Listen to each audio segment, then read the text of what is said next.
പ്രഭാത പ്രാർത്ഥന. ഹെബ്രായർ 9:12 തിരുവചനം. അവൻ അവിടെ പ്രവേശിച്ച് നിത്യരക്ഷ സാധിച്ചത് കോലാടുകളുടെയോ കാളക്കിടാങ്ങളുടെയോ രക്തത്തിലൂടെയല്ല, സ്വന്തം രക്തത്തിലൂടെയാണ്.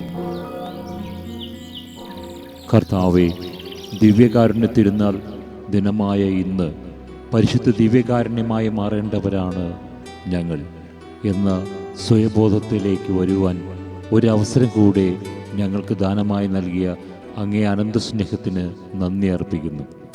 പഴയ നിയമത്തിൻ്റെ എല്ലാ ഉടമ്പടികളുടെയും പൂർത്തീകരണമായ പുതിയ ഉടമ്പടി, പഴയ നിയമത്തിലെ പെസഹ ആഘോഷങ്ങളുടെയെല്ലാം പൂർത്തീകരണമായ പുത്തൻ പെസഹ, എന്നെന്നും നിലനിൽക്കുന്ന ഉടമ്പടിയും പെസഹായും അതാണല്ലോ.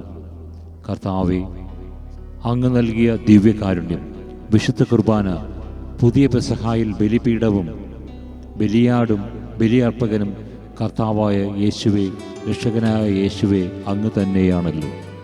ഞങ്ങൾക്കായി മുറിക്കപ്പെട്ട ശരീരം, ചിന്തപ്പെട്ട രക്തം, കാൽവരിയിലെ നെറുകയിൽ പൂർത്തീകരിക്കപ്പെട്ട ആ പുതിയ ഉടമ്പടിയിൽ പങ്കാളികളായി ഓർമ്മയ്ക്കായി അങ്ങേ കൽപ്പന അനുസരിച്ച് നിറവേറ്റുമ്പോൾ കർത്താവേ, അങ്ങ് ഞങ്ങൾക്കായി നൽകപ്പെട്ട വിവിധ ദൗത്യ നിർവഹണത്തിനായി നൽകപ്പെട്ട ഞങ്ങളുടെ ജീവിതം അങ്ങേ ശരീരമായി, അങ്ങേ രക്തമായി രൂപാന്തരം പ്രാപിക്കാൻ ഞങ്ങളെ ശക്തിപ്പെടുത്തട്ടെ, ബലപ്പെടുത്തട്ടെ, ഊർജം പകരട്ടെ.